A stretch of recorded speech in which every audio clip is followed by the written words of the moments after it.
So the Sony ZVE10 is one of the most popular cameras ever made. I can tell that most of my viewers really enjoy when I talk about this camera, but that doesn't mean that it doesn't have its critics and it doesn't have its drawbacks, okay? It's not a perfect camera. You can get these for about $500, and any $500 camera is, first off, a great deal, but secondly, it's gonna have its drawbacks. One of the drawbacks of this camera that a lot of people point out is the size of its sensor, this APS-C size sensor. Now, if you don't know much about sensor sizes, there's a few different ones, okay? Micro Four Thirds is a really small one. There's also Super 16, but nobody makes those anymore.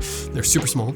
Then there is APS-C or Super 35, and we have full frame. Now, full frame is kind of the one that everybody wants, right? Everybody wants full frame because it is sort of touted on the internet as bigger and better and just the best way to go. And now the full frame look is a real thing, right? Full frame cameras do give a different look, and a lot of people do find that desirable. But what a lot of people don't know is that there are ways to make a Super 35 or APS-C sensor look just like full frame.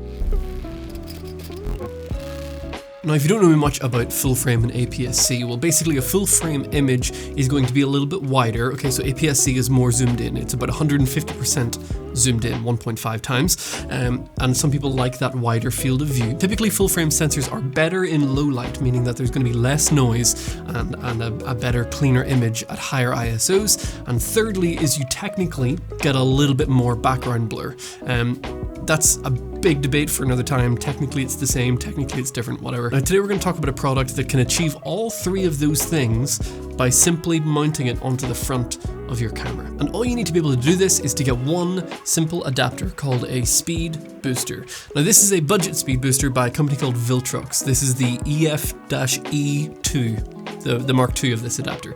I got this on Amazon for $140, which sounds like a lot of money if you're not used to sort of camera equipment. $140 might seem a lot just for an adapter, but in the world of speed boosters, $140 is a steal. So if you don't know what I mean by an adapter, basically the Sony ZVE10 has an E-mount on it. That means it takes E-mount lenses designed for this specific mounting system onto your camera. What an adapter does is it takes a different type of camera mount and translates that onto your camera. So this one by Viltrox uses EF, which is the older Canon style of mount, and there are tons and tons of amazing lenses for the Canon EF system, especially a lot of vintage lenses or cinema lenses use that system, so you can adapt those onto this camera. Now, what this also does, as you can probably see, is there's a big piece of glass on the inside. Oh, that I didn't think I was going to do that.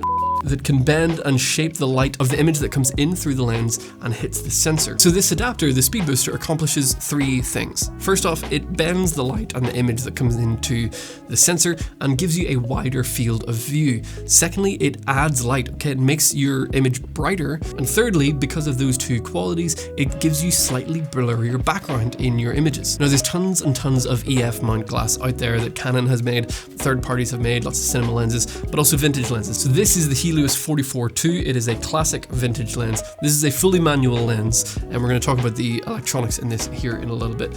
But this is a fully manual lens. It's a vintage style lens, no electronic connections at all. I have it set up with an EF mount on the back here, and I can now attach this onto the camera. And now we have our vintage lens mounted on the front of our ZVE10 with a speed boost, giving me closer to that full frame effect.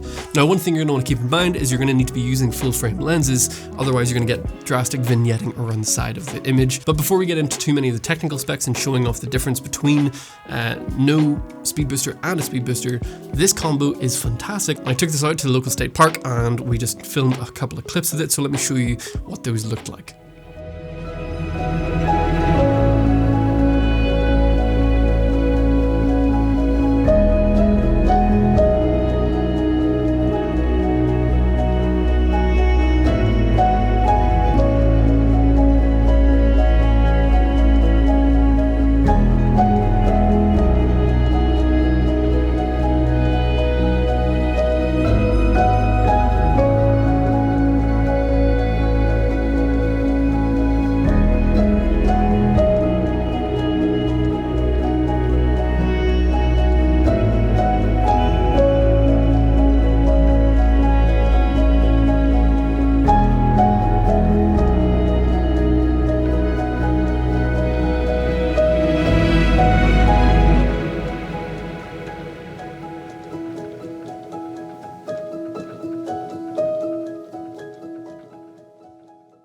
So just a few really basic clips there to show that you can get a really nice looking image with this combination.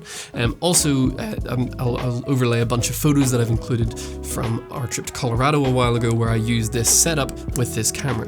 And I think it looks great. You can get some great photos, great video with this look. The blend of that almost kind of full frame look mixed with the vintage lens, I think is just a really nice pairing. So this Viltrox adapter is called a 0.71x adapter, which means that you take the equivalent focal length and the f-stop and you multiply that by 0.71. So if you put a 23mm lens on an APS-C camera, that actually gives you the equivalent of a 35mm, but you then multiply that 35mm by 0.71 and you end up with a 24.85mm lens. So, you know, it's still a tiny little bit of a difference from the original 23, but that just gives you that example of what that might look like. Now, the other nice thing about that is if you take maybe an f1.8 lens and you stick it on this adapter, you're going to end up with like a f1.3 lens, which is really nice. You get a much blurrier background and it makes your image a lot brighter, meaning that it's better in low light situations. You're getting more light able to come into your lens. Now here I'm showing you just a couple of photos before and after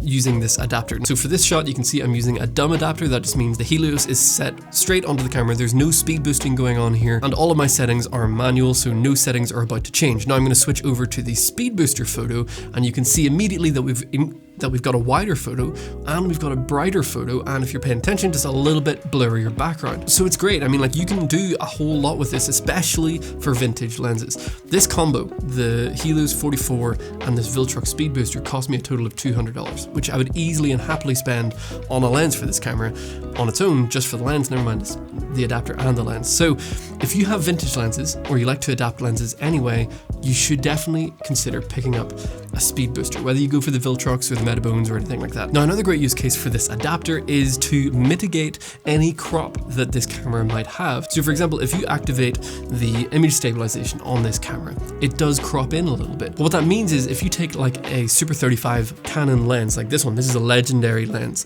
This is the Sigma 18-35 zoom lens, f1.8. If you attach this on here, obviously you're going to get vignetting because this is an APS-C lens whenever you're zoomed all the way out.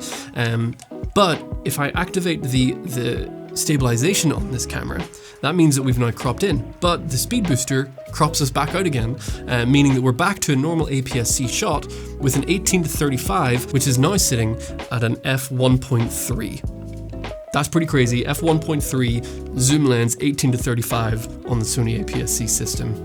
This is pretty sweet. Now, the downside to this one that I've experienced is the electronic functions, specifically the autofocus. Now, there are electronic connections, so I can control my f-stop of this lens using the camera, but the autofocus does not work in video. Now, I don't know if that's a thing about Sigma lenses. It might be. I have one other Canon lens, a 70-200, and it didn't work on that either, so I'm not able to get video autofocus. Now, in photo mode, I do get autofocus. I'm able to get decent autofocus in photo mode, nothing amazing, but decent enough to use in my opinion.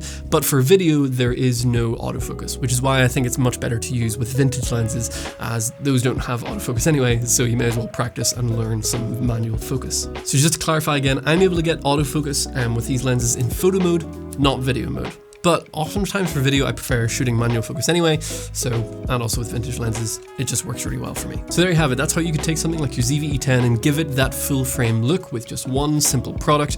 Now, if you're interested in asking the question, is full frame even worth it, or is APS-C just fine? Do check out this video up here, and I'll make sure to link that in the description down below so you can check that out, as we've talked about that a lot on this channel, because I think a lot of people don't understand the differences between APS-C and full frame, and the majority of the quality of the image that you're looking for is in your lens, not in your camera. So I hope you've enjoyed the video. If it's been helpful to you, do hit the like button, drop a comment down below, or maybe even subscribe as we continue to build this channel. I appreciate all of you for doing so, and I hope that you have a wonderful day.